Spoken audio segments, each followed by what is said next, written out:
And so it's down to you two. We can only say what to do, and then they have to do it. But you frequently didn't know whose side was who and who was in charge of what. We ourselves need to probably split up and organise two areas or an area of the battle each. How would you have done it differently, Tristan and Becky? If you'd been in charge, would you have won? I think the chances are we would have won. Yeah. If I was in charge. Based on what? If straight away, if I was in charge, I would have just stuck with one of the lieutenants. what if I didn't do what you said though, like you were with us?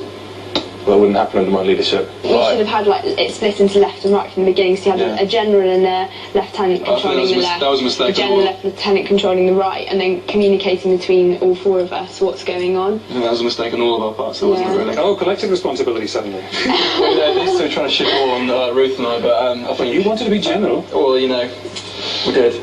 That's your assessment of the battle. Let's get the expert assessment. They've been watching everything you've done. Here come Alec and Mike.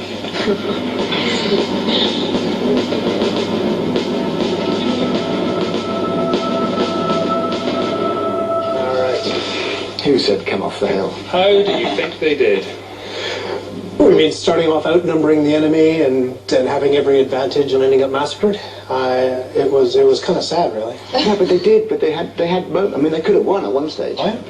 Because Caesar didn't behave as he did on the day, and they really had an opportunity to get round Caesar's left flank, and because he didn't hug the river like he did on the day, and guard that flank. Yeah. That was it. And because you managed to get Caesar to fight away from the river, and because you had this mass of cavalry that you could have enveloped one side or the other, or both, there was an opportunity there. So you did have an opportunity. It did slip through your fingers. What Caesar does in this battle is take the initiative and force the enemy, force Pompey, force you guys to react to him. Yeah. And Caesar played you guys like a fish. He was like a fisherman hauling in, pulling on the rod, and you guys would kind of go after the bait. Yeah? Why'd you guys fight? Serious question. Why'd you come down off the hill? Well, yeah, that's what they trained for, the fancy the fight, didn't they? I think it was panicking, wasn't it? Yeah, I think it was panicking, yeah. Something else we saw, and I thought was very interesting. Ollie says at the beginning that women's spatial orientation, tactical nous aren't going to do that well.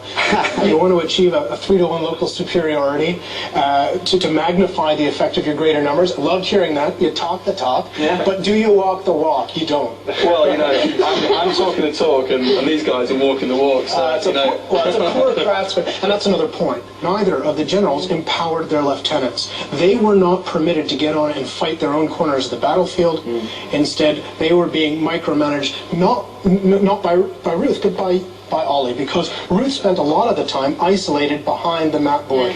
It just was a delegation and chain of command thing that went wrong, which you kind of identified yourselves anyway, hadn't you? One of the other big problems was that you allowed the battle to disintegrate into a lot of small combats. And in almost every case, Caesar was able to achieve a local superiority against you. Your superiority of numbers would have worked if they would have been more concentrated. Yeah. Would you like to see how it really happened? Yeah.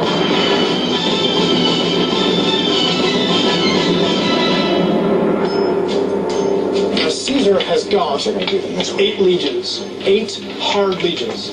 Caesar is a thin, brittle, but hard army.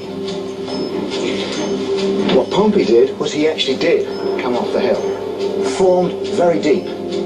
Not long and thin, but compact and deep. And this huge 7,000, 6,500, 7,000 cavalry on their left wing.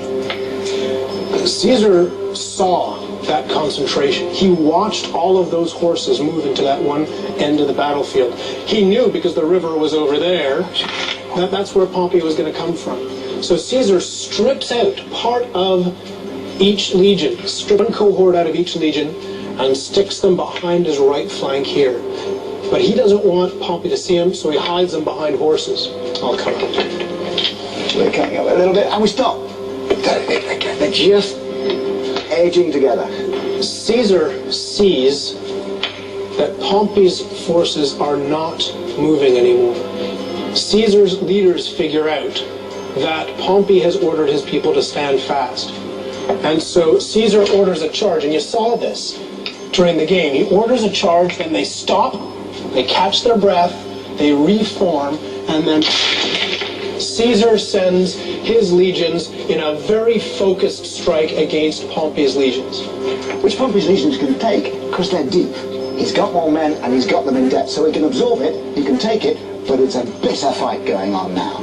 And then while that fight's going on, Pompey's cavalry comes driving in, not realizing that they're coming in against an infantry force hiding behind Caesar's cavalry. Caesar's cavalry is pushed out of the way. Pompey's cavalry is forced to fight against infantry. Once those guys are no longer part of the battle, Caesar can decide the combat in this meat grinder by taking his last tactical reserve and throwing them in against Pompey. In the real Battle of Pharsalus, Pompey survived and fled to Egypt, where he was murdered. Caesar's military successes and political shrewdness signaled the end of the Roman Republic. When he finally had himself appointed dictator for life, Caesar had become the single most powerful man in the Western world. I think on the plus side, you've learned a little about a battle from history and a little bit about how battles work generally. On the downside, you were responsible for the massacre of 56,000 people. Thanks for playing. Thank you.